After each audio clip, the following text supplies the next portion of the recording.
So guys, now we are in the last portion of this topic, redemption of debenture. यहाँ पे हम बात करेंगे about conversion of debentures. मतलब क्या है कि जब हमने रिडम्पशन का मीनिंग समझा था at the beginning of this topic, right, redemption का मतलब क्या होता है, रीपेमेंट, और डिबेंचर्स का हमने देखा था कि रीपेमेंट दो तरह से हो सकता है, एक आइदर आप कैश में पैसे लौटाओ, दूसरा आप उन डिबेंचर्स का कन्वर्जन कर दो into the equity shares of the company. तो अभी हम बात करेंगे कन्वर्जन की, मतलब मैंने डिबेंचर्स इशू किया एज अ कंपनी, मैंने आपको डिबेंचर्स इशू किए, राइट, और कैश प्रोसीड्स कलेक्ट किए। जब रीपेमेंट का समय आएगा मैं आपको कैश में रीपे नहीं करूंगा, इंस्टेड ऑफ दैट मैं आपको सर्टेन नंबर ऑफ शेयर्स दूंगा कंपनी के इन फॉर्म ऑफ रीपेमेंट। अभी देखो ये जो अग्रीड होता है ना, इन तरह की डिबेंचर्स को हम लोग बोलते हैं convertible debentures. Debentures fully convertible भी हो सकते हैं, पार्टली कन्वर्टेबल भी हो सकते हैं, it will depend upon the terms of the issue. Fully convertible मतलब आपने डिबेंचर्स खरीदे, रीपेमेंट में आपको इक्विटी शेयर्स मिल गए with at an agreed price. Partly convertible में क्या होता है कि एक पर्टिकुलर हिस्सा कन्वर्ट होगा इनटू शेयर्स और दूसरा जो हिस्सा होगा उसका मेरे को रीपेमेंट करना होगा कैश में। तो अभी एग्जाम पर्पस से इसमें जो सम्स आते हैं ना, वहां पे हमें कुछ इंफॉर्मेशन दी रही होती है और उन इंफॉर्मेशन के बेसिस पे हमें पूछते हैं कि बताओ कि कितने नंबर ऑफ शेयर्स कंपनी को देने पड़ेंगे, right, to the debenture holders when the debentures are converted. तो एक कॉम्प्यूटेशन बेस्ड सम आता है, दूसरा कुछ जर्नल एंट्रीज भी होती है along with showing this computation. तो देखो इसमें हम समझते हैं कि नंबर ऑफ शेयर्स जो हमें इशू करने हैं to the debenture holders at the time of conversion of debentures हम किस तरह से कैलकुलेट करेंगे। तो फॉर्मूला पे ध्यान देते हैं, number of shares to be issued on conversion, के जब हम कन्वर्जन कर रहे हैं तब कितने नंबर ऑफ शेयर्स हमें इशू करने चाहिए। ये कैलकुलेट कैसे होगा, this will be calculated as amount payable to debenture holder and this payment can be at par value अगर debentures are redeemable at par. This value can be at premium as well अगर debentures are redeemable at premium, then the value will be the face value plus premium divided by issue price of shares। मतलब जब भी conversion की बात रहेगी ना, share hold let's say company और debenture holders के बीच में ये अग्रीड होगा कि जो शेयर्स कंपनी इशू करेगी किस वैल्यू पे ये शेयर्स इशू करेगी। So divided by issue price of share, this shares may either be issued at par, the shares may also be issued at premium. एक छोटा सा एग्जाम्पल लेते हैं इसके ऊपर और एग्जाम्पल के हेल्प से मैं समझाता हूं कि किस तरह से इसका हम कॉम्प्यूटेशन करेंगे। फॉर एग्जाम्पल, कंपनी के पास 12% 5000 डिबेंचर्स है ऑफ ₹100 ईच, मतलब टोटल 5 लाख रुपीस के कंपनी ने डिबेंचर्स इशू किए हैं। ठीक है, अभी इन डिबेंचर्स को हम क्या करेंगे, इन डिबेंचर्स को हम देखेंगे कि ये इक्विटी शेयर्स में कन्वर्ट होंगे। तो we will say to be converted into equity shares of ₹10 each, right, to be converted into equity shares of ₹10 each issued at rupees let's say 20 per share। ठीक है, तो 10 रुपए प्रीमियम पे ये shares issue होंगे। तो अभी देखो यहां पे और एक पॉइंट लिख देते हैं कि debenture are to be redeemed at premium of 10%। जो डिबेंचर्स रिडीम होंगे वो प्रीमियम ऑफ 10% पे रिडीम होंगे।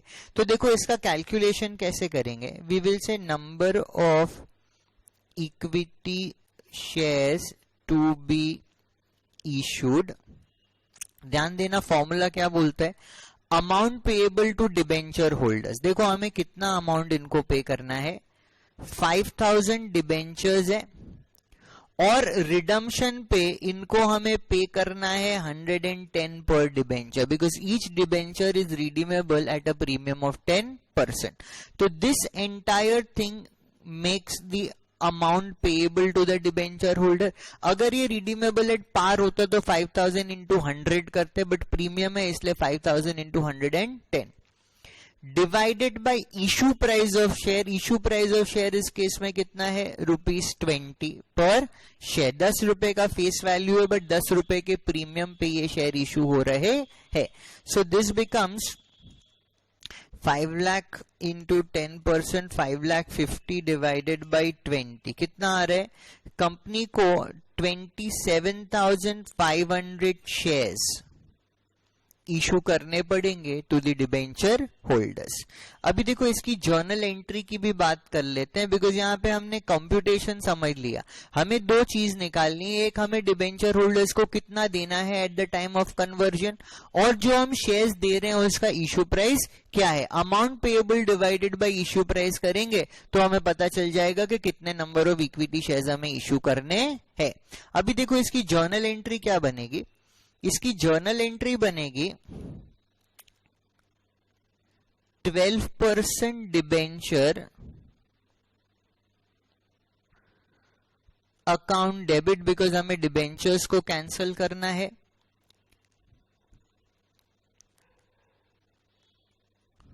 5 लाख से हमने डिबेंचर्स को डेबिट कर दिया. हम प्रीमियम पे कर रहे हैं तो we will say premium on redemption of debentures. 50,000 हमने यहां पे प्रीमियम पे कर दिया टू डिबेंचर होल्डर्स अकाउंट. ये हो गया 5,50,000 which is payable to the debenture holders. Second entry देखो इसकी बनेगी डिबेंचर होल्डर्स अकाउंट डेबिट. इनको हमें 5,50,000 देना है.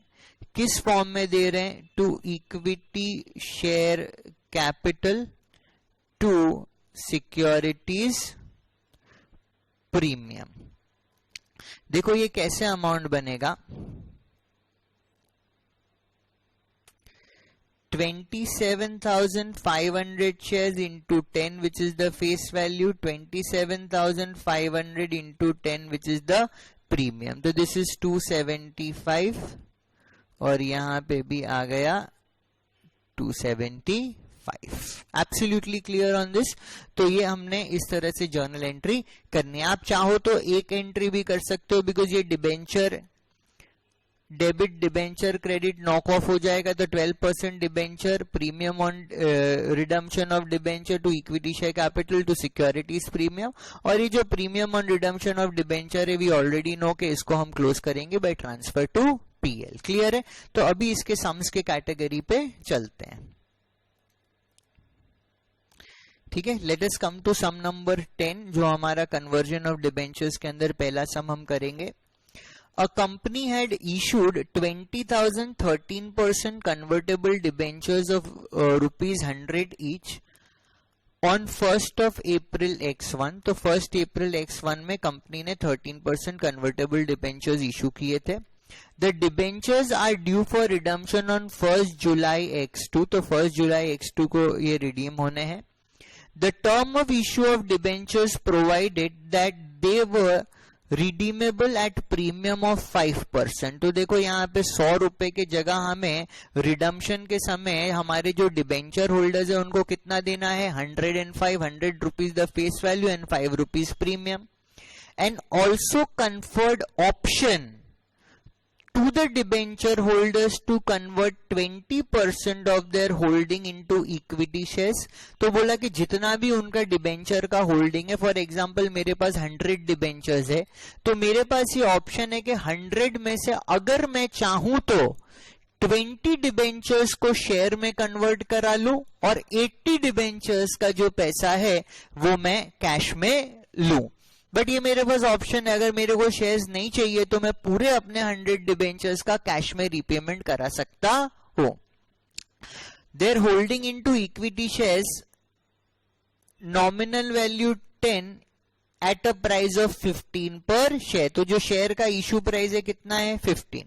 Debenture holders holding 2500 debentures did not exercise the option, मतलब 2500 डिबेंचर्स जो होल्ड कर रहे थे उन्होंने बोला नहीं भाई मेरे को इक्विटी शेयर्स आपके कंपनी का नहीं चाहिए, आप मेरे को पूरा पैसा कैश दे दो।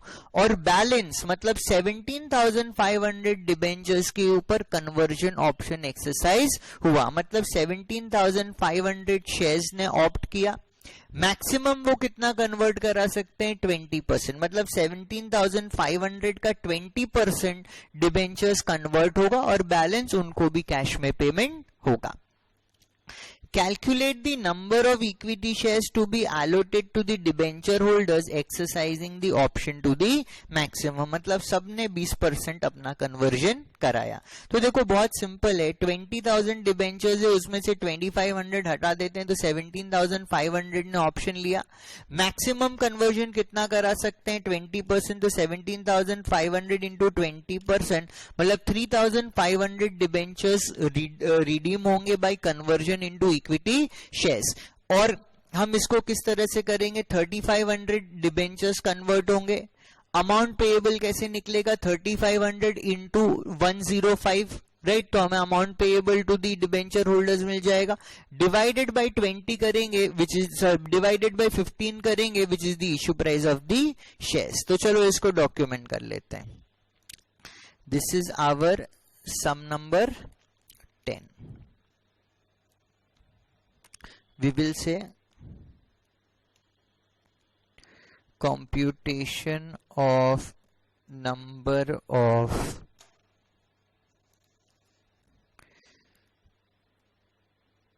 equity shares to be issued on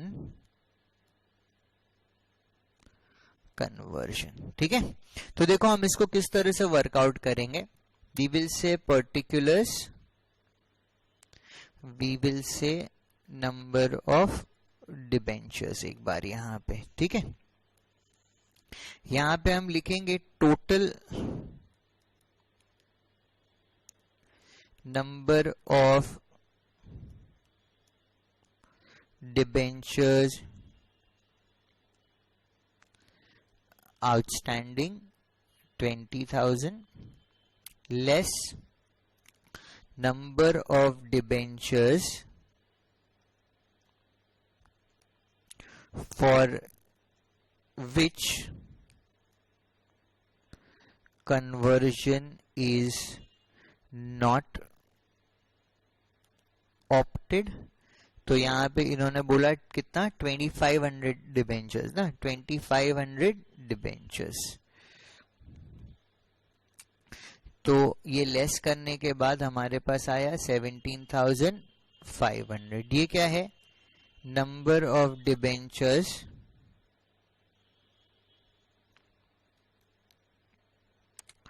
opted for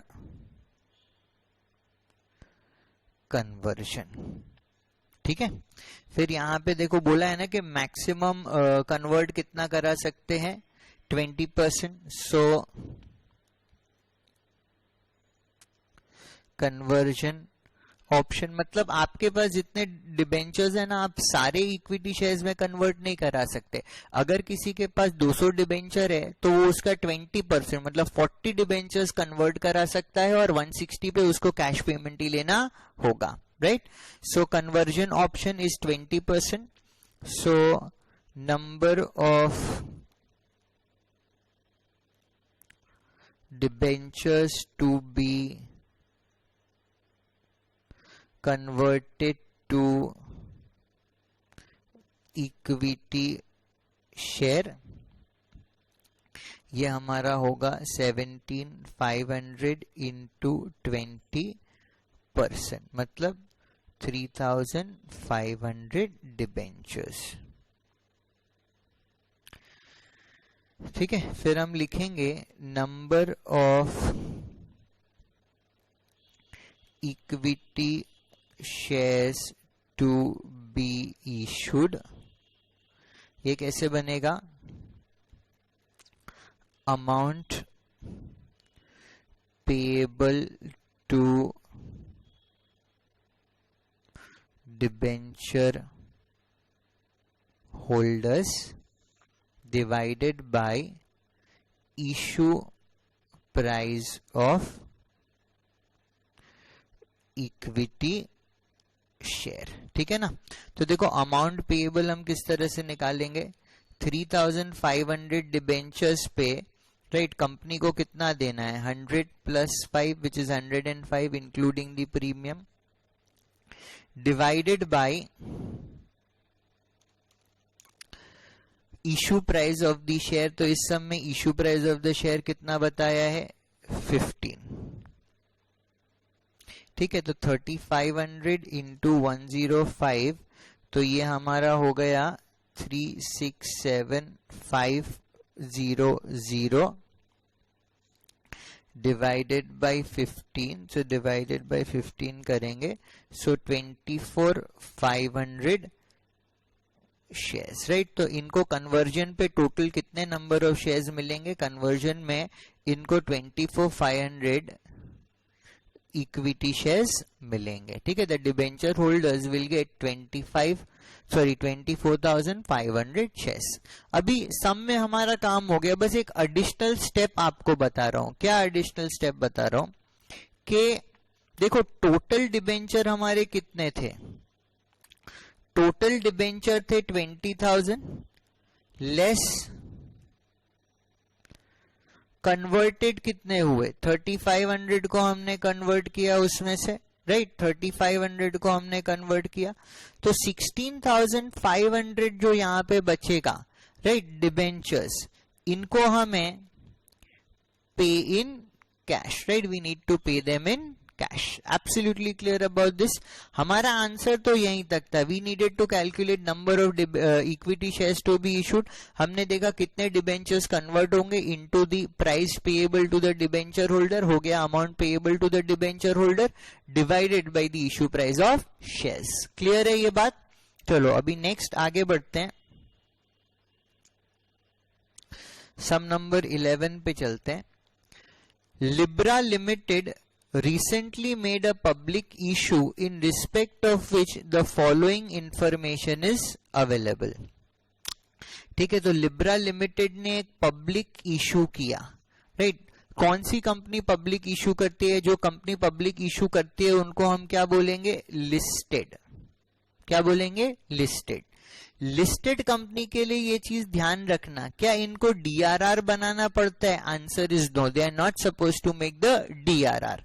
but क्या उनके ऊपर डीआरआर आई का प्रोविजन एप्लीकेबल होता है, आंसर इज यस राइट। ये प्लीज याद रखना, बिकॉज समरी टेबल जो हमने बनाया था उसमें डीआरआर में टिक खाली अनलिस्टेड अदर मतलब मैन्युफैक्चरिंग सर्विस ट्रेडिंग वाली कंपनी के लिए था। बट जब हम डीआरआर आई कर रहे थे तब हमने listed NBFC, listed HFC, other listed companies और अनलिस्टेड अदर के अंदर भी टिक देखा था। तो लिस्टेड कंपनी डीआरआर नहीं बनाएगी, बट इनके लिए डीआरआर आई बनाने का प्रोविजन अप्लाई करता है। तो बोला नहीं है लिब्रा लिस्टेड है कि unlisted, but if you are making a public issue then you automatically become a listed company. तो Libra limited recently made a public issue in respect of which the following information is available. Number of partly convertible debentures issued 2 lakh debentures. Face value and issue price is ₹100 per debenture, मतलब par पे issue किया है। Convertible portion per debenture is 60%, मतलब 60% convert होगा और 40% उसका cash में repay होगा। Date of conversion on expiry of 6 months from the date of closure of the issue। जिस दिन इशू क्लोज होगा उसके 6 महीने के बाद इसका कन्वर्जन होगा। Date of closure of issue देखो यहां पे दे दिया 15x1, तो इसके 6 महीने के एंड पे कन्वर्जन होना है, मतलब मई, जून, जुलाई, अगस्त, सितंबर, अक्टूबर, मतलब यहाँ पे 30th October X1 राइट, 30th October X1 end of the 6 month, 30th October X1 को ये कन्वर्जन होगा। Date of allotment is 16x1, rate of interest is 15% payable from the date of allotment, तो जो इंटरेस्ट पे करना है वो डेट ऑफ अलॉटमेंट से पे करना है which is 1 June. Value of equity share for the purpose of conversion is 60, face value is 10, मतलब यहाँ पे प्रीमियम इज ₹50 पर शेयर। क्लियर है। Underwriting commission 2%। अभी देखो ये अंडरराइटिंग का हम कॉन्सेप्ट समझते हैं। देखो अंडरराइटिंग में क्या होता है ना, जब कभी भी एक कंपनी अपना पब्लिक इशू लेकर आती है तो उनको हमेशा मन में ये डाउट रहता है कि भाई अगर हमारा पब्लिक इशू फुल्ली सब्सक्राइब नहीं हुआ, पब्लिक ने सारे के सारे शेयर्स या डिबेंचर्स नहीं खरीदे, राइट, तो हमारा ये जो इशू है वो फेल हो जाएगा। तो वो उस इशू को प्रोटेक्ट करने के लिए एक इंश्योरेंस तरह का खरीदते हैं। There is an agency which is known as underwriter. ये अंडरराइटर क्या करते हैं, कंपनी को श्योरिटी देते हैं कि भाई हम हमारे नेटवर्क से कोशिश करेंगे कि आपके शेयर्स और डिबेंचर्स बिकवाएं, जितने शेयर्स और डिबेंचर्स मार्केट में बिके उतना ठीक, बट अगर कुछ शॉर्टफॉल रह जाता है तो ये अंडरराइटर खुद गारंटी देते हैं कि जितने डिबेंचर्स या शेयर्स आपके मार्केट में पब्लिक इशू में नहीं सब्सक्राइब हुए वो हम खुद खरीदेंगे और उसका पैसा हम आपको देंगे। तो कंपनी तो अश्योर हो गई ना भाई कि देखो हम हमारे शेयर्स या डिबेंचर्स का पब्लिक इशू लेकर आ रहे हैं, पब्लिक का जो भी शॉर्टफॉल आएगा, जितने भी मेरे अनसब्सक्राइब डिबेंचर्स या शेयर्स रह जाएंगे, ये अंडरराइटर्स खरीद लेंगे और हमें हमारे इशू साइज का पूरा पैसा मिलेगा। इस सर्विस के लिए अंडरराइटर हमसे कमीशन लेते हैं, राइट। तो यहाँ पे वही बोला कि भाई ये 2% कमीशन हमसे चार्ज करेंगे। Number of debentures applied 1,50,000। अभी ध्यान दो, कंपनी ने इशू कितना किया 2 लाख, बट पब्लिक ने अप्लाई कितना किया 1,50,000। तो ये तो अंडर रिटर्न है ना, तो ये जो बैलेंस 50,000, राइट, ये जो बैलेंस 50,000 डिबेंचर्स है ये कौन परचेज करेगा, purchase by underwriter. It will be purchase by underwriter. 50,000 debentures का जो वैल्यू है वो अंडरराइटर कंपनी को देगा। अभी ये जो कमीशन मिलता है ना अंडरराइटर को, ये किसके ऊपर मिलता है, issue price of full issue. भले ही वो खरीदेंगे 50,000, बट इनको जो कमीशन मिलेगा वो पूरे 2 lakh debentures into the issue price 100 का 2% कमीशन मिलेगा। Always the underwriting commission is calculated on the full issue price of the shares और डिबेंचर्स। ठीक है।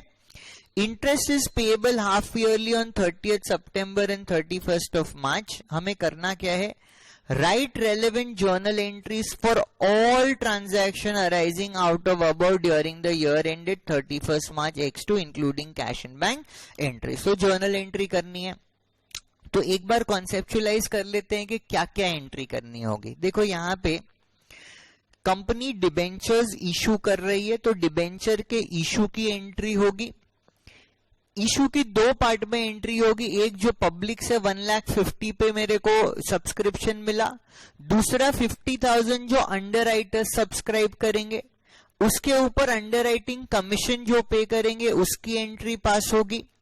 अभी ये लिस्टेड कंपनी है तो उसको अपने इशू साइज का, राइट, लिस्टेड कंपनी है तो उनको अपने इशू साइज का 15% DRRI क्रिएट करना पड़ेगा, राइट, उनके इशू साइज का DRRI क्रिएट करना पड़ेगा। अभी ये DRRI में भी एक पोर्शन है जिसके बारे में हम बात करेंगे as we do the entry. फिर उसके बाद ये 30th October X1 को 6 महीना कंप्लीट हो जाएगा तो इनके जो 60% डिबेंचर्स है ये इक्विटी शेयर्स में कन्वर्ट हो जाएंगे, उसकी एंट्री हमें करनी पड़ेगी। 30th September and 31st March को जो इंटरेस्ट का सेटलमेंट करना है उसकी एंट्री हमें करनी होगी। तो these are the journal entries which we need to pass. एक बार जर्नल का फॉर्मेट बनाते हैं, फिर एक एक बार देखते जाएंगे और काम करते जाएंगे। ठीक है, this is our sum number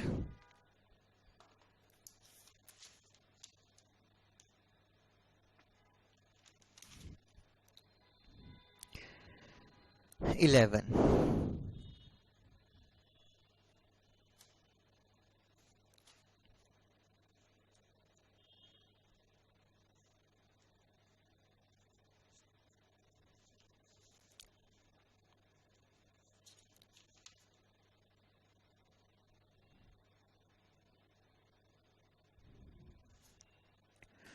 ठीक है, सो लेट अस स्टार्ट.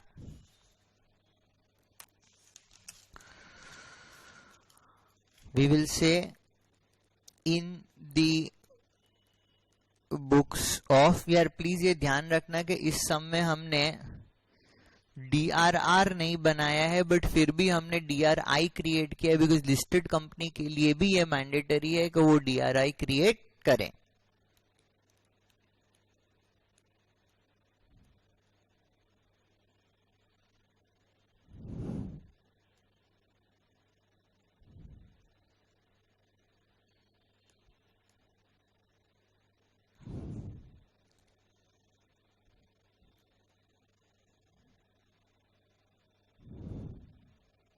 ठीक है, तो सबसे पहले हमें यहाँ पे एंट्री करनी है. देखो डिबेंचर्स इश्यू की date of closure of subscription list क्या है, 15x1, मतलब इस दिन हमें पब्लिक से सारे पैसे मिल गए.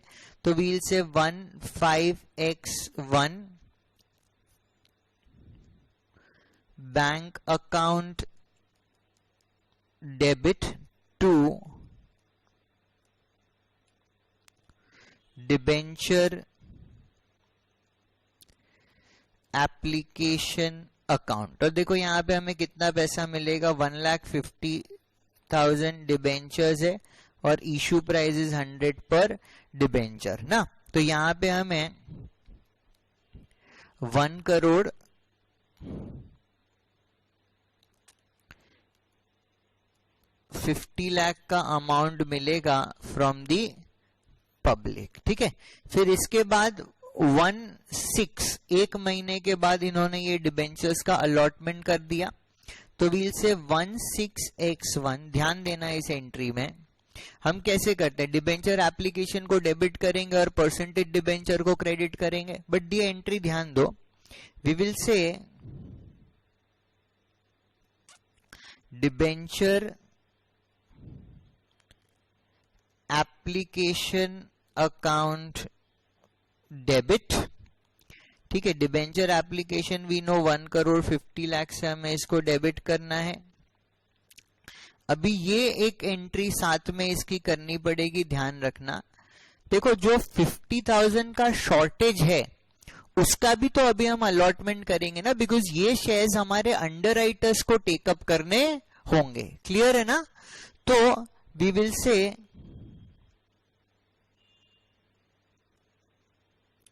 underwriters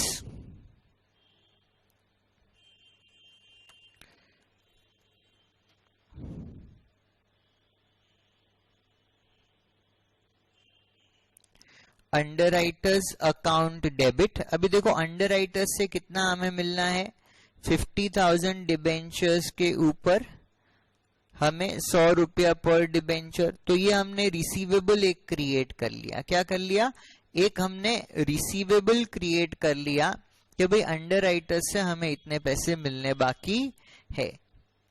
2 कितने परसेंट डिबेंचर है, 15%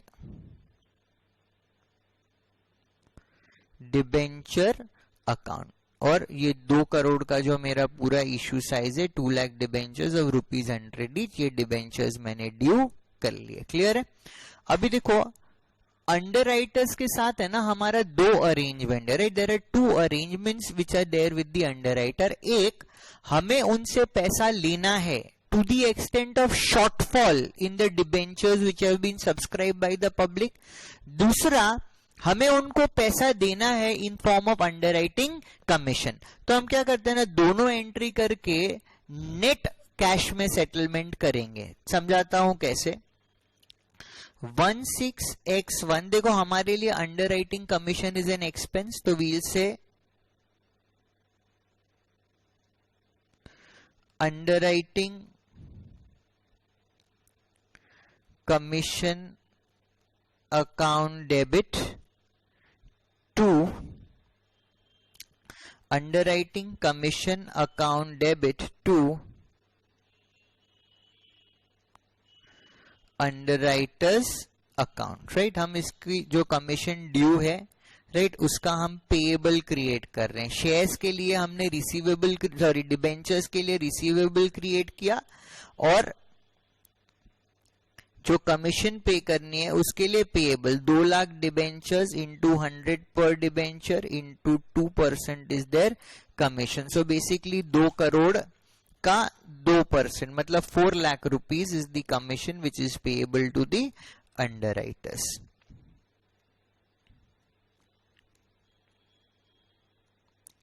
अभी देखो एक चीज पे यहाँ पे सब ध्यान दो, हमें अंडरराइटर से लेना कितना है 50 लाख रुपीस, राइट, और हमें अंडरराइटर को देना कितना है 4 लाख रुपीस. तो नेट 46 लाख रुपीस का हम यहाँ पे बैंक के थ्रू रिसीट दिखाएंगे, राइट. नेट 46 लाख रुपीस का हम यहाँ से बैंक में रिसीट दिखाएंगे. तो यहाँ पे हम बोलेंगे बैंक अकाउंट डेबिट टू, और देखना इस एंट्री के बाद अंडरराइटर का जितना डेबिट है उतना ही क्रेडिट बचेगा और underwriter account will get squared of. Clear है. तो जब भी अंडरराइटिंग आपको क्वेश्चन में आएगा इस तरह से आपको एंट्री करनी होगी. 50 lakh was receivable and 4 lakh was payable. Net 46 lakh rupees का हमें यहाँ पे ट्रीटमेंट कर लिया. तो देखो अभी क्या हुआ, अभी हमारे डिबेंचर एप्लीकेशन का पैसा मिला, हमने डिबेंचर अलॉट किए, अंडरराइटर से रिसीवेबल दिखाया, उसको कमीशन पेएबल दिखाया और उसके साथ सेटलमेंट कर लिया.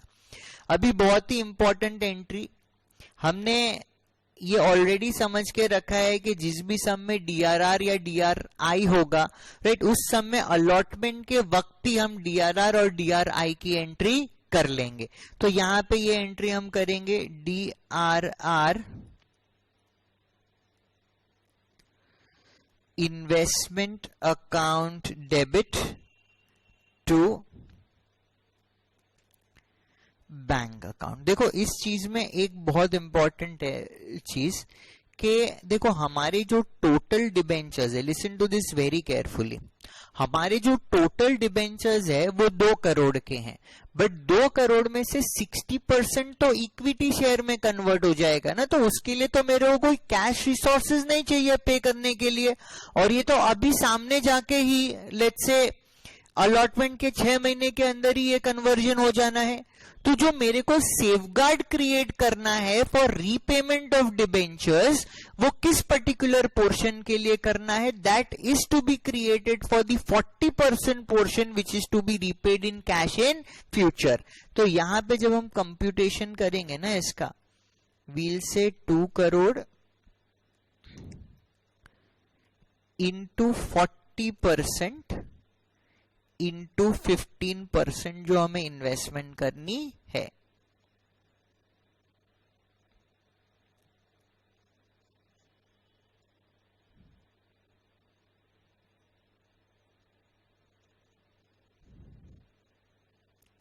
ठीक है, बिकॉज 60% तो आपका कन्वर्जन हो जाएगा इनटू दी शेयर्स. तो ये हमारा 2 करोड़ इंटू 40% इंटू 15% मतलब 12 लाख रुपीस का हमें डीआरआर इन्वेस्टमेंट क्रिएट करना है.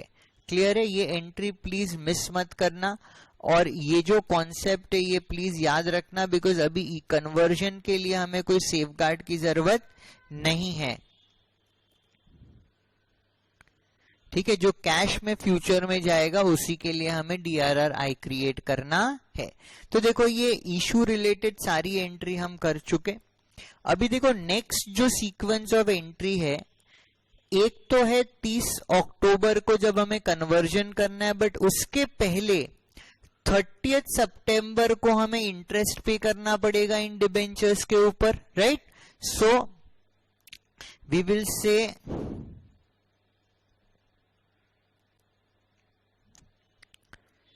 September X1 interest on debenture account debit, right, interest on debenture account debit to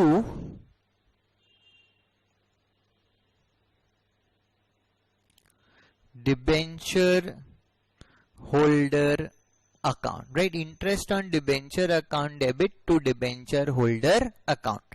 और देखो ये एंट्री किस तरह से बनेगी, इंटरेस्ट का कंप्यूटेशन हम करते हैं। देखो टोटल हमने कितने डिबेंचर्स इशू किए हैं, 2 करोड़ रुपए के डिबेंचर्स हमने इशू किए हैं। इस पे रेट ऑफ इंटरेस्ट कितना है, 15%। ये तो पहली बार हम इंटरेस्ट दे रहे हैं ना, after the debentures have been allotted. तो ये जो पीरियड होगा, देखो डिबेंचर का इंटरेस्ट कब से अक्रू करेगा, इन्होंने बोला है payable from the date of allotment. Allotment is on 1st of June, तो जून, जुलाई, अगस्त, सितंबर 4 महीने का यहाँ पे इंटरेस्ट कैलकुलेट होगा। So this will B 4/12। और ये जो 4 महीने का पीरियड है, राइट, आप ट्राई करना कि इसको एज अ वर्क नोट आप दिखाओ। ये 4 महीना है 16x1 से लेकर 30th 9x1। क्लियर है? So 2 crore into 15% divided by 12 into 4, this comes to 10 lakh. 10 lakh rupees का हमें यहाँ पे इस समय इंटरेस्ट पे करना है। तो ये 30th सितंबर को हमने इंटरेस्ट पे कर दिया।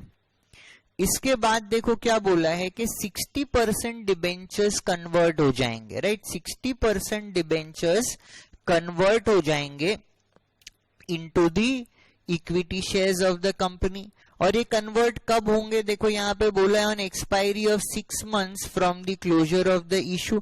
तो closure of the issue was on 1st of May, तो मई, जून, जुलाई, अगस्त, सितंबर, अक्टूबर, 30th अक्टूबर को ये 6 months ओवर होंगे। तो यहां पे हम लिखेंगे 30th अक्टूबर x1। हाँ, if you want you can make an entry on 1st of November as well, right, 30th October भी कर सकते हो, 1st of November भी कर सकते हो, because they have said end of 6 months। ठीक है, अभी यहाँ पे इस डेट पे देखो हमें क्या करना है, 60% ऑफ द डिबेंचर, ध्यान दो, 60% of the debentures will be converted, right, and जो कन्वर्जन हो रहा है उसमें कोई प्रीमियम वीमियम का तो बात नहीं है ना।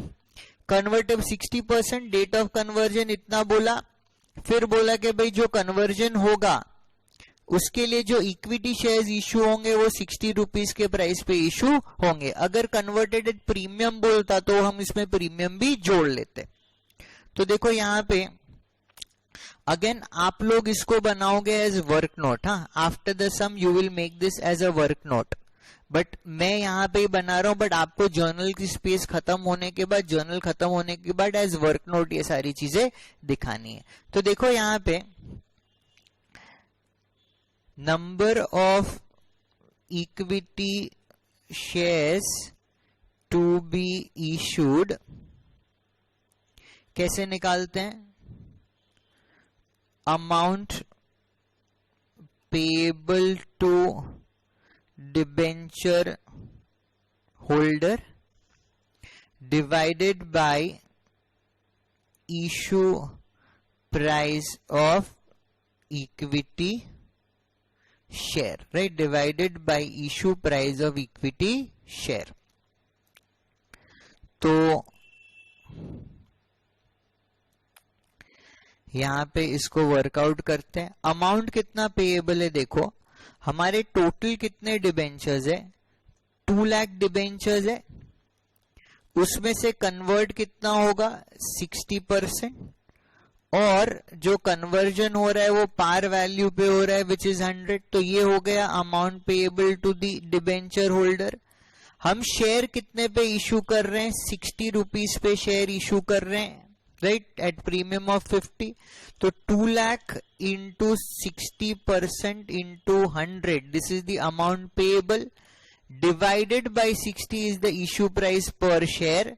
तो यहां पे हमारा आंसर आता है 2 लाख इक्विटी शेयर्स, राइट। हमारा आंसर क्या है यहाँ पे, हमारा आंसर आया 2 lakh equity shares. Absolutely clear. अभी इसकी एंट्री करते हैं।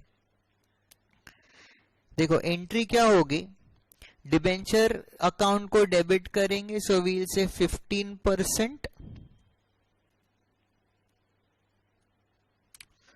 Debenture account debit, right.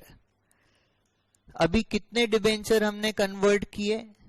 हमने कन्वर्ट किया 2 लाख डिबेंचर्स का 60% और फेस वैल्यू इसका कितना है 100 ना। सो 2 लाख इंटू 60% इंटू 100 मतलब हमने 1 करोड़ 20 लाख के डिबेंचर्स कन्वर्ट कर दिए। 40% बचा, मतलब 2 करोड़ का 40% मतलब 80 लाख डिबेंचर बचे अभी। 2 equity share capital, 2 securities premium.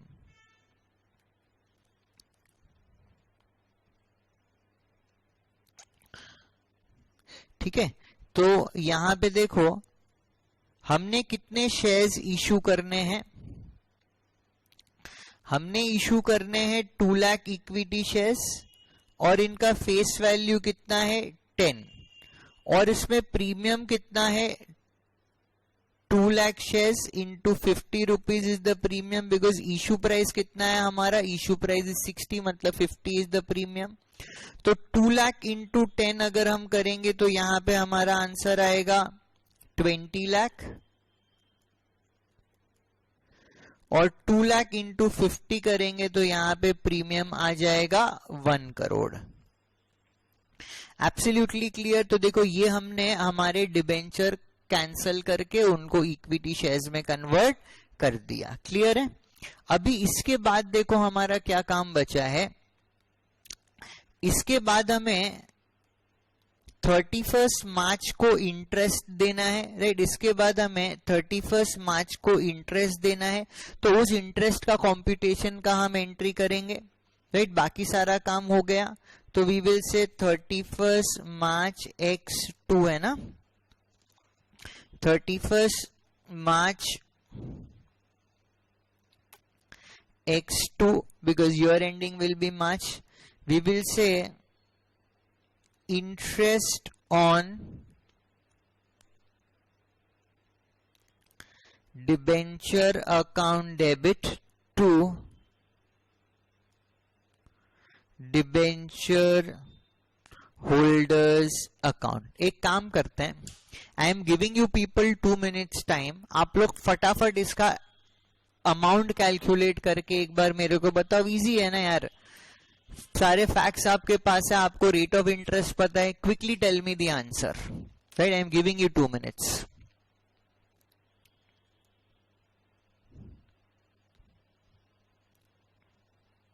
ध्यान से सोच के इसका आंसर दो प्लीज, ऐसे रैंडमली नहीं। Do your competition, last Q के भाई किस तरह से निकाला,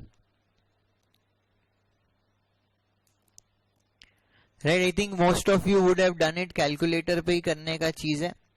देखो मेजॉरिटी ऑफ यू बता कैसे किया तूने। अच्छा, सो देखो यही मैं सोच रहा था, व्हाट ही सेइंग इज के सर 2 करोड़ रुपए के डिबेंचर्स थे, 2 करोड़ के डिबेंचर्स में से 60% डिबेंचर्स तो लेट्स से कन्वर्ट हो गए इक्विटी शेयर्स में। तो अभी क्या बचा, अभी बचा 40%, मतलब 2 करोड़ का 40% 80 लाख। 80 लाख के ऊपर 15% करके 6/12 मैंने कर दिया, राइट। तो काफी लोग अग्री कर रहे हैं ना इस बात से, राइट। बट ये गलत है। ये गलत क्यों है समझो। इंटरेस्ट पेमेंट का जो डेट है ना वो था 30 सितंबर। ध्यान दो, इंटरेस्ट पेमेंट जो डेट था वो था 30 सितंबर। इस दिन मेरे पास 2 करोड़ के डिबेंचर्स थे। फिर 30 अक्टूबर को कन्वर्जन हुआ और ये अभी हम 31 मार्च x2 पे है। ये हमारा x1, ये हमारा x1, यहाँ पे x2 लिखा है ना मैंने, हाँ। तो देखो इसका मैंने इंटरेस्ट पे कर दिया था। 30 अक्टूबर के दिन भी तो 2 करोड़ के डिबेंचर्स थे ना, कैंसल तो इस दिन किया, और इसके बाद थ्रू आउट इस पीरियड में 80 लाख के आपके पास डिबेंचर्स थे। तो इसका जो इंटरेस्ट कैलकुलेट होगा ना, 2 करोड़ के ऊपर 1 महीने का इंटरेस्ट कैलकुलेट होगा, और 80 लाख के ऊपर बैलेंस 5 महीने का इंटरेस्ट कैलकुलेट होगा। इसीलिए मैंने बोला था कैलकुलेट करके बताओ, अगर ऐसे ही कुछ होता तो थोड़ी ना बोलता। ये एक बार नोट करो।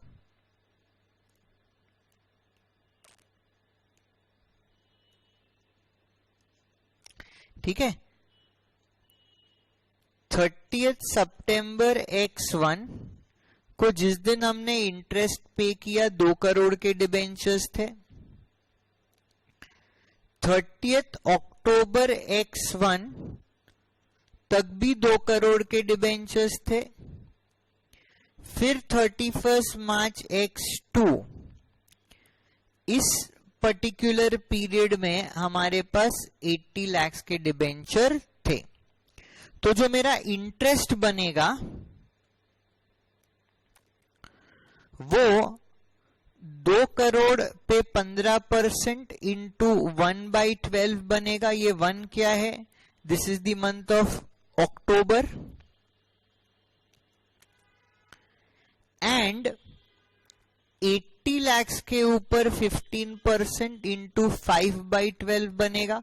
और ये 5 क्या है, यहां पे मेरा 1 नवंबर x1 से लेकर 31 मार्च x2। क्लियर है? तो इस तरह से मेरे को इंटरेस्ट का कंप्यूटेशन करना पड़ेगा। तो ये अमाउंट कितना आएगा मेरा, 2 करोड़ इंटू 15% इंटू 1/12 बताना, and then 80 lakh into 15% into 5/12। Please be cautious of this step, into 15%. So this works out to 2,50,000, and 80 lakh into 15% divided by 12 into 5, this works out to 5 lakh. तो इस समय हमें जो इंटरेस्ट देना है ये टोटल 7,50,000 का, राइट? इस समय जो इंटरेस्ट देना है ये टोटल 7,50,000 का हमें इंटरेस्ट देना है। Done with this computation. समझ में आया ना? बिकॉज सितंबर में कन्वर्जन नहीं हुआ, अक्टूबर में हुआ, तो सितंबर पूरे महीने में भी 2 करोड़ के डिबेंचर्स आउटस्टैंडिंग थे, राइट? अक्टूबर के बाद नवंबर से 80,000 के डिबेंचर्स आउटस्टैंडिंग रहे। क्लियर है? राइट? तो यहां पे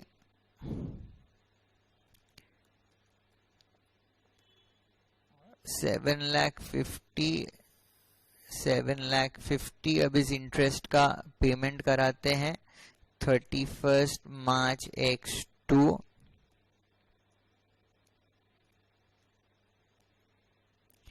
debenture holders account debit to bank account 7,50,000। ठीक है, एंड देन ईयर एंड पे इंटरेस्ट अकाउंट को क्लोज करेंगे by transfer to PL. So we will say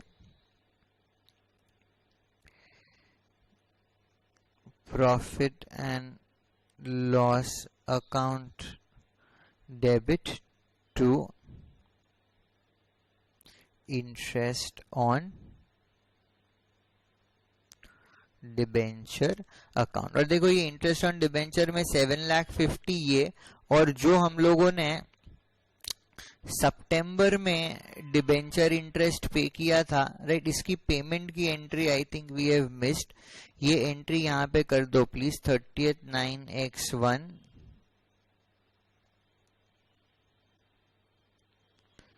debenture holders account debit to bank account. ठीक है, ये एंट्रीज हमने यहाँ पे कर दी। तो 10 lakh and 7 lakh 17 lakh 50,000 will be closed by transfer to PL.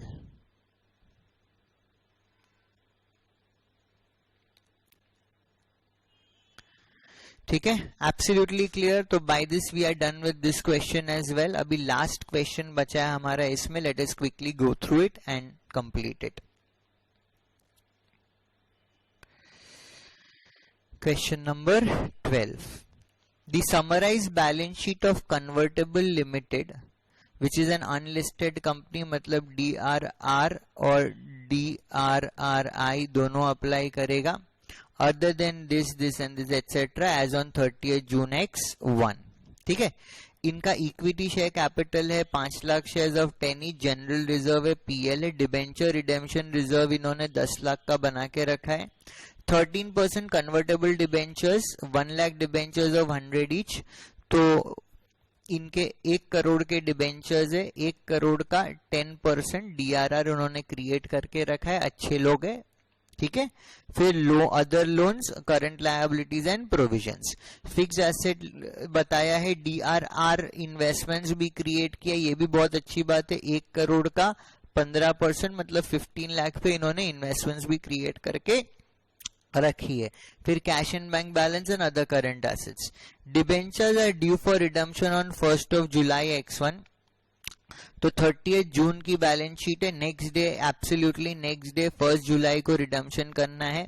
The term of issued debenture provided that they were redeemable at premium of 5%। तो मतलब 1 करोड़ का ऊपर 5% प्रीमियम हमें पे करना है। And also conferred option to the debenture holders to convert 20% of their holdings into equity share at a predetermined price of 15.75 per share। तो share का जो इशू प्राइस है वो है 15.75। ठीक है ना, and balance will be paid in assuming that except for 100 debenture holders holding totally 25,000 debentures, assuming that except for 100 debenture holders holding 25,000 debentures, the rest of them exercise the option to the maximum extent। मतलब 25,000 debentures के ऊपर conversion exercise नहीं हुआ, balance debentures के ऊपर पूरा जो हमें 20% का रेट है वो कन्वर्जन हुआ। Investments were realise at par on sale, investments उन्होंने बेच दी। All transactions are put through without any lag on 1st of July, सारे ट्रांजैक्शन 1st of July को करने। Redraft the balance sheet of the company on 1st July X1 giving effect to the redemption. Show your calculation in respect of the number of equity shares to be allotted and the cash payment necessary। तो यहाँ पे हमें journal entries नहीं करनी है, यहाँ पे directly हमें बैलेंस शीट रीड्राफ्ट करनी है और हमें कॉम्प्यूटेशन बताना है कि कितने नंबर ऑफ शेयर्स हमें अलॉट करने हैं। तो एक बार ये कॉम्प्यूटेशन कर लेते हैं कि कितने नंबर ऑफ शेयर्स हम अलॉट करेंगे और कितना पेमेंट हमें उनको कैश में करना है, फिर इस सम की बैलेंस शीट में ही चेंजेस करके बैलेंस शीट रीड्राफ्ट कर लेंगे। So let's go ahead with this। ये सम नंबर 12। So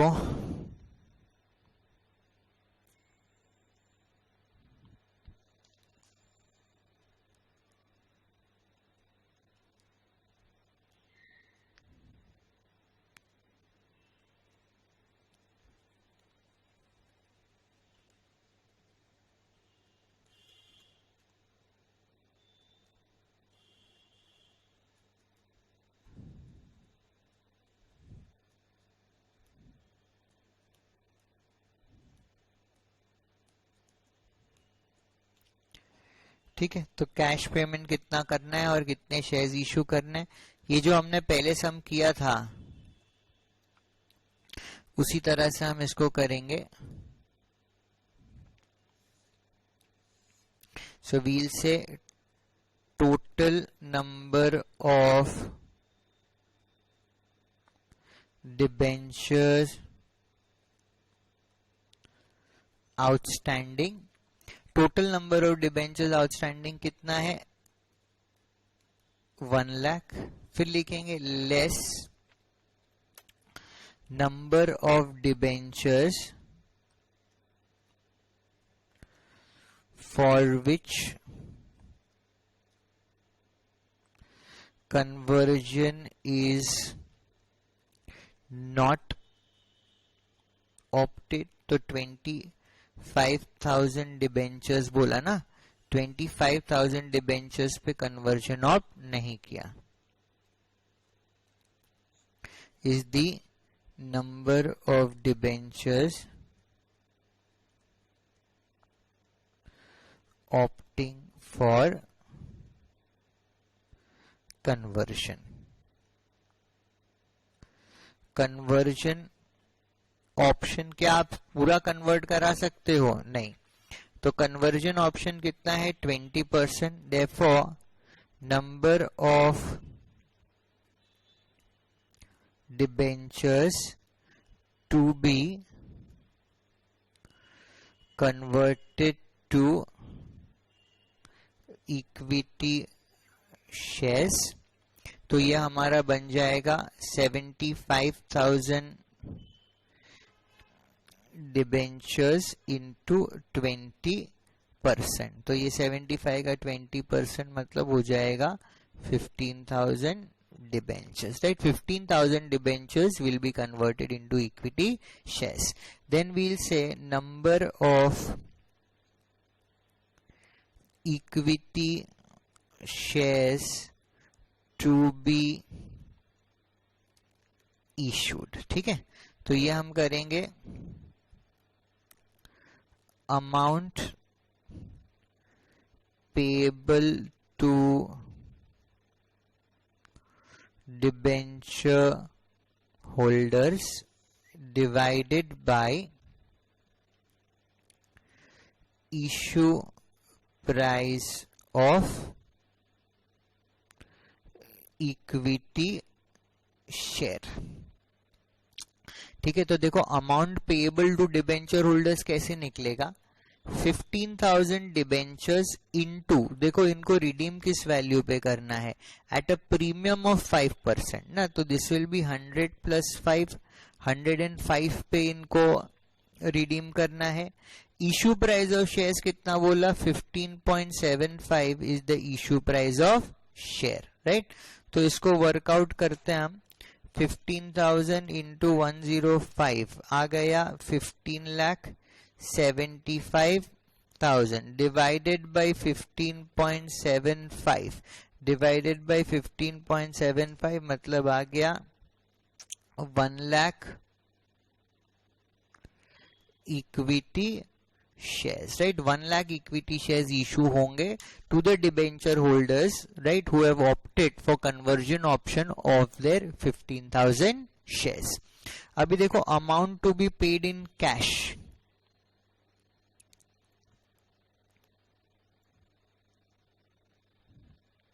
और इससे पहले अगर इसका हम ब्रेकअप करें ना of this into share capital and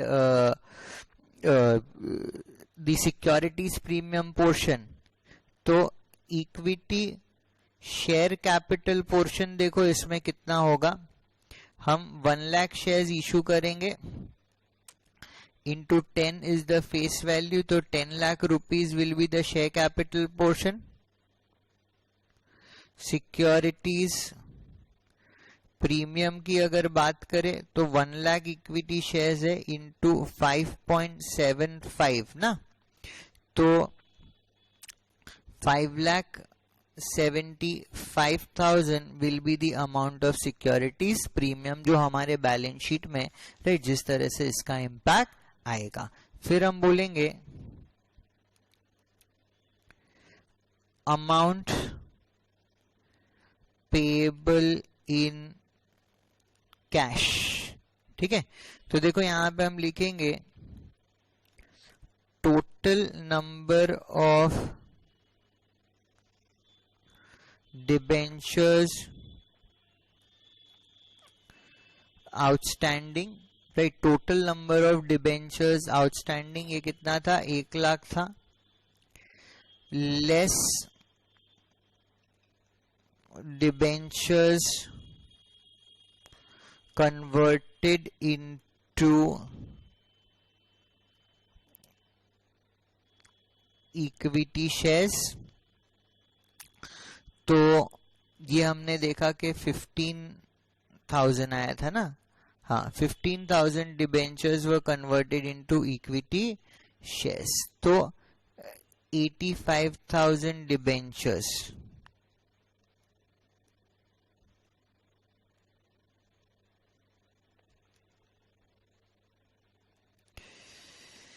ठीक है। Total cash payment 85,000 into 105 because 5% premium पे इनका रिडम्पशन होना है ना। तो 85,000 into 105 this gives us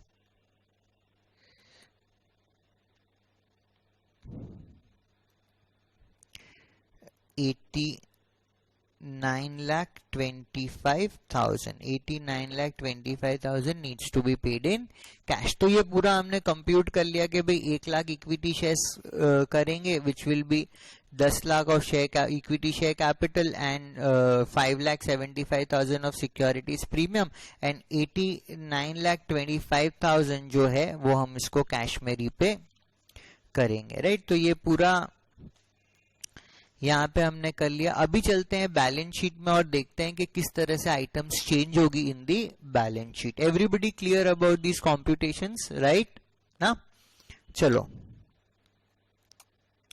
तो देखो अभी बैलेंस शीट पे चलते हैं, देखते हैं कि किस तरह सारी आइटम्स इंपैक्ट होगी। देखो जब हम इक्विटी शेयर कैपिटल की बात करें ना, तो 5 लाख इक्विटी शेयर्स थे और 1 लाख इक्विटी शेयर्स इशू होंगे ना। 5 लाख ऑलरेडी थे प्लस 1 लाख अभी न्यू इशू होंगे ऑन कन्वर्जन। तो ये 6 लाख शेयर्स इंटू 10 पर शेयर, मतलब हमारा इक्विटी शेयर कैपिटल कितना हो जाएगा, 60 लाख। क्लियर है।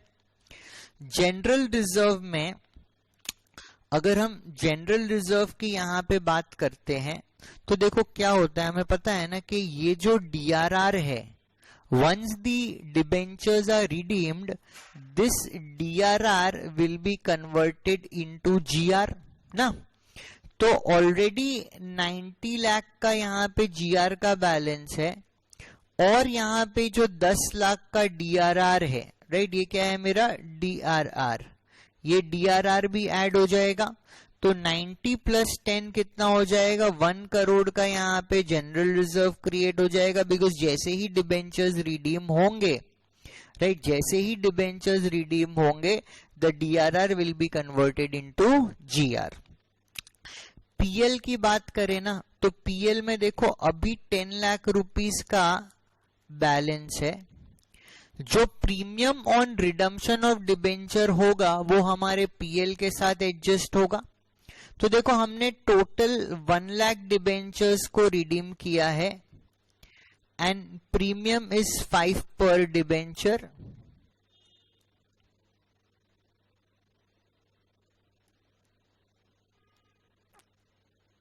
ना, तो ये 1 लाख माइनस 5 लाख हो जाएगा, sorry 10 lakh minus 5 lakh will be 5 lakh in PL। DRR हमारा नील हो जाएगा। हमारा जो 5% कन्वर्टेबल 13% कन्वर्टेबल डिबेंचर है ये भी नील हो जाएगा। अभी देखो जब हम लोगों ने ये एंट्री की थी तो हमने देखा था कि एक सिक्योरिटीज प्रीमियम क्रिएट होगा 5,75,000 का जब हम डिबेंचर्स को कन्वर्ट करेंगे तब। तो यहां पे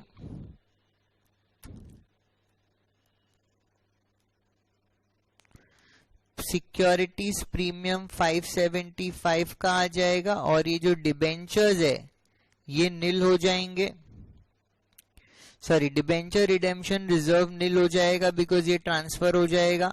ये कन्वर्टेबल डिबेंचर्स भी नील हो जाएंगे अदर लोन 65 लाख का एज इट इज रहेगा और current liabilities and provision 1 crore 25 lakh का एज इट इज रहेगा. So these will be the movement. एक बार इसको ऐड करते हैं. 60 lakh plus 1 crore plus 5 lakh plus 5,75,000 plus 65 lakh plus 1 crore 25 lakh. तो ये हमारा आ रहा है 3 crore 60 lakh 75,000 is the total of the balance sheet on the liability side. Fixed asset में कोई भी चेंज नहीं है तो ये 1 करोड़ 60 लाख ही रहेगा. डीआरआर हमने बेच दिया तो नील हो जाएगा. देखो कैश एंड बैंक में क्या चेंज आएगा. 75 का ओपनिंग बैलेंस था. 15 लाख का हमने ये इन्वेस्टमेंट्स बेच के डीआरआर आई यहां पे आ गया और हमने निकाला था कि हम 89 लाख 25,000 पे कर रहे हैं तो ये 89.25 रिडम्पशन में पे होगा. तो 75 प्लस 15 माइनस 89.25 ये मेरा बचा. 75,000 का मेरा कैश एंड बैंक बैलेंस बचेगा एंड 2 करोड़ का मेरा अदर करंट एसेट्स बचेगा. सो 2 crore plus 1 crore 60 lakh plus 75,000 this gives us 3 crore 60 lakh 75,000. तो देखो ये हमारी बैलेंस शीट बन गई. अभी करना क्या है, इस बैलेंस शीट को फॉर्मेट में डालना है. शेयर कैपिटल बनेगा, रिजर्व्स एंड सरप्लस बनेगा, नॉन करंट लायबिलिटीज चला जाएगा. अदर लोन्स को हम लॉन्ग टर्म मान सकते हैं, राइट. अदर लोन्स को we can consider them as long term और डाल देंगे वहां पे. करंट लायबिलिटीज एंड प्रोविजंस को हम लोग डाल देंगे यहाँ पे.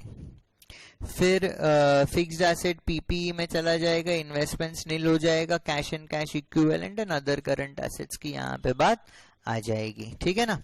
तो let's draft the format of the balance sheet. So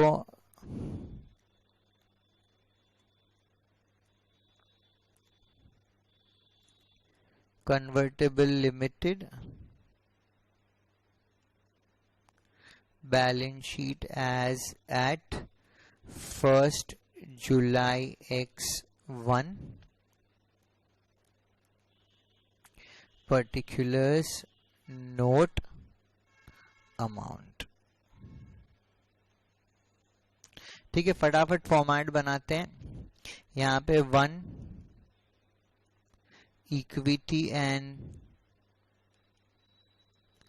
liabilities, यहाँ पे 1 share holders fund, we'll have share capital, we'll have reserves and surplus. फिर 2 non current liabilities. Non current liabilities में we'll have long term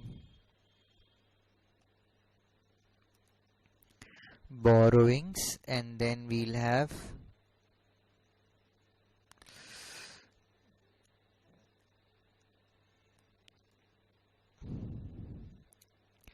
three current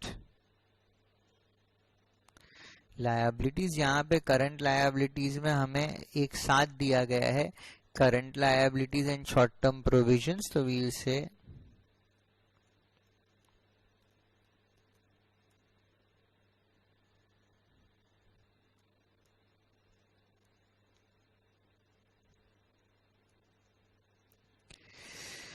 current liabilities and short term provisions. ये हमारा liability side हो गया. इसमें details हम किस में डाल सकेंगे, शेयर कैपिटल में डिटेल डालेंगे एंड रिजर्व्स एंड सरप्लस में हम डिटेल डालेंगे. बाकी किसी में डिटेल डालने की जरूरत नहीं है। फिर हम यहाँ पे बोलेंगे एसेट्स, एसेट्स में 1 हमारा आएगा non current assets, non current assets में a property plant and equipments, यहां पे सीधा अमाउंट बैठ जाएगा। फिर 2 करंट लायबिलिटीज, इसके अंदर आएगा cash and cash equivalence, and second यहां पे आएगा अदर करंट एसेट्स। ठीक है, कैश एंड कैश इक्विवेलेंट में एक नोट दे देते हैं बिकॉज यहाँ पे कैश एंड बैंक बैलेंसेस बताया है और उसका कंप्यूटेशन भी दिखा देंगे। Right, everybody done with the format of the balance sheet? सबका फॉर्मेट हो गया है ना? चलो अभी साथ साथ नोट्स टू फाइनेंशियल स्टेटमेंट्स बनाते हैं।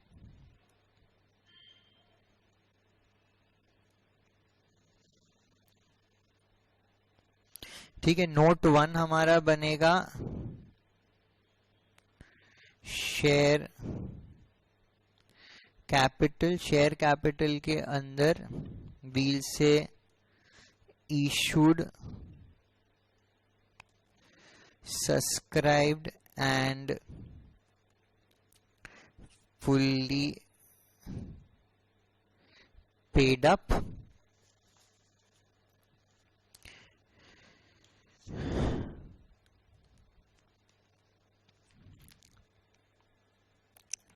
अभी कितने शेयर्स हो जाएंगे? देखो यहाँ पे 5 लाख शेयर्स थे और 1 लाख हमने इशू किए ना, तो वील से 6 lakh which will be 5 lakh plus 1 lakh, 6 lakh equity shares of ₹10 each,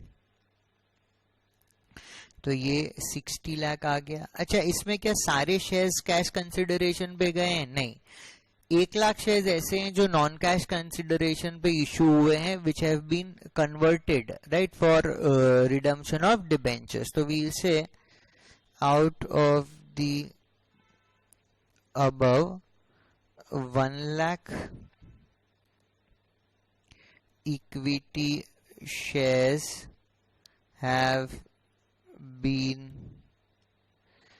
issued for consideration other than cash on conversion of debentures। ठीक है, तो ये हमने यहाँ पे 60 लाख लिख दिया। उसके बाद नोट 2 हमारा रिजर्व्स एंड सरप्लस, यहाँ पे जीआर और पीएल और डीआरआर है राइट, और एक सिक्योरिटीज प्रीमियम भी क्रिएट हुआ है। कैपिटल रिजर्व को ऊपर लिखेंगे, सिक्योरिटीज प्रीमियम वील से opening balance nil, add created on issue of equity shares which is 5,75,000 और यहाँ पे 5,75,000 आ जाएगा। ठीक है, इसके बाद नेक्स्ट हम लोग लिखते हैं B, debenture redemption reserve. Opening balance यहाँ पे डीआरआर में 10 लाख का था, यहाँ पे हम लिखेंगे less transfer to general reserve, right. तो ये पूरा 10 लाख हमने जनरल रिजर्व में ट्रांसफर कर दिया, डीआरआर का बैलेंस इज नील, ठीक है। इसके बाद C, general reserve, opening balance general reserve में है 90 lakh. We will say add transfer from DRR,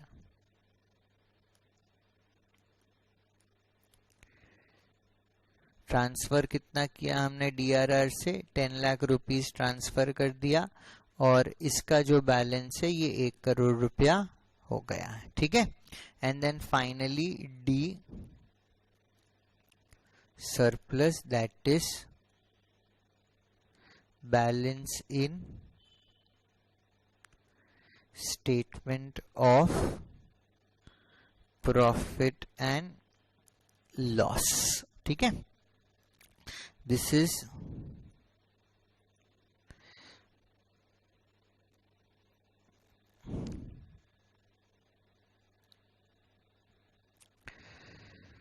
opening balance, ठीक है। ओपनिंग बैलेंस जो है वो हमारा सरप्लस में कितना ओपनिंग बैलेंस था, 10 लाख। अभी सरप्लस में देखो क्या क्या मूवमेंट हुई है, हमने यहाँ पे देखा ना कि जो प्रीमियम ऑन रिडम्पशन है वो हमने इसके साथ नॉक ऑफ किया है, तो वील से less premium on redemption of debentures, तो 1 लाख डिबेंचर्स का रिडम्पशन हुआ, प्रीमियम इज 5%, ₹5 पर डिबेंचर, तो ये माइनस होके ये आ जाता है 5 लाख, ठीक है। तो ये हमारा टोटल हो गया। तो इसमें देखो बैलेंस कितना है, 575, 5 एंड 1 करोड़, तो ये हो जाएगा 1 crore 10,75,000, right. This will B 1 crore 10,75,000। तो एक बार लायबिलिटी साइड के फेस पे चलते हैं, राइट, और जो जो अमाउंट से एक बार नोट करते हैं। तो शेयर कैपिटल कितना है, 60 lakh is the share capital. फिर ये कितना निकाला हमने, 1 करोड़ 10,75,000। फिर लॉन्ग टर्म बोरोइंग्स में कितना अमाउंट है, अदर लोन्स है ना 65 लाख, ये तो डायरेक्टली दिया गया है।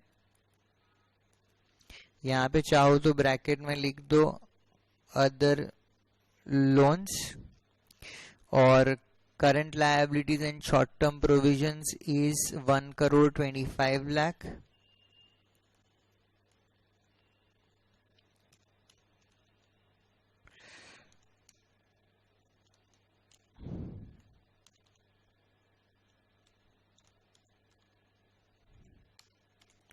So this is 3 crore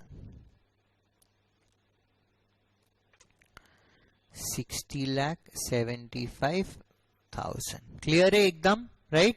अभी एसेट साइड पे चलते हैं। पीपीई में अमाउंट दिया गया है हमें 1 करोड़ 60 लाख का अमाउंट, तो ये डायरेक्टली 1 करोड़ 60 लाख लिख दिया।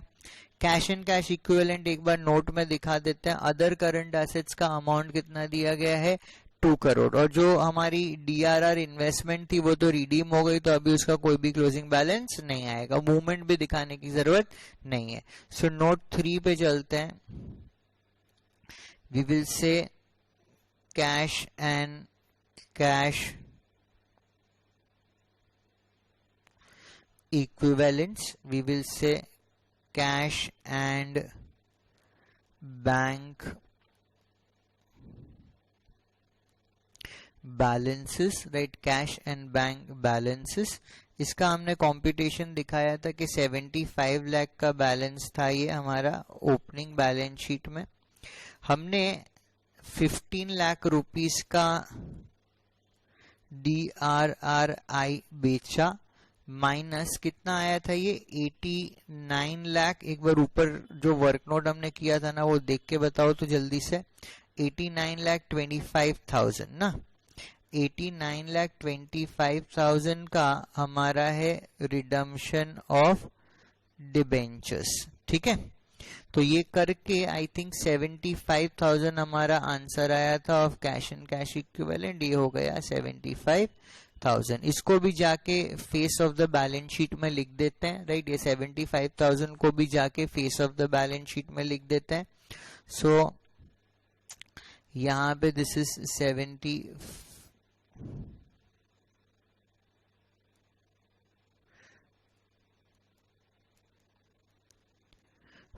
तो ये हो गया 3,60,75,000। ठीक है, तो by this we are done with all the practical sums under the 3 varieties which we did. ठीक है, एक बार आप लोग अपने स्टडी मटेरियल में आओ। Everybody please come to your study material.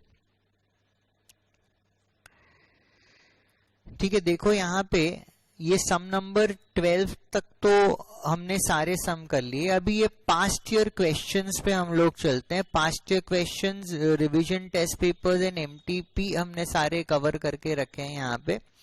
अभी देखो ये आपके सेल्फ प्रैक्टिस के लिए है।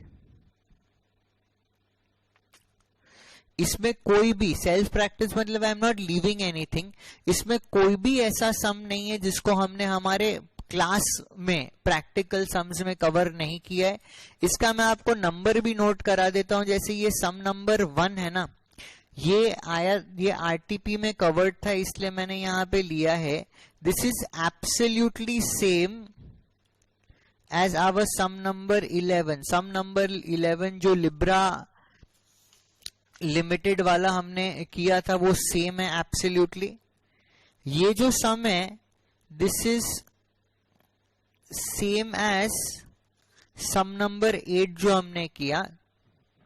खाली सारे नंबर्स जो हो गए ना इंटू 5 कर दिए। वहां पे आप देखोगे जो नंबर है इंटू 5 इंटू 5 इंटू 5 करोगे तो ये सारे नंबर्स आ जाएंगे।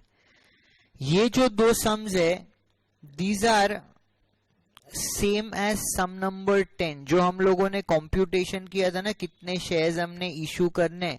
It is absolutely same as sum number 10। तो एक बार रिवाइज करने के बाद सेल्फ प्रैक्टिस के लिए ये सम कर लेना तो कुछ वेराइटीज आपकी ऑटोमेटिकली कवर हो जाएगी, right. By this we are done with this chapter. Okay.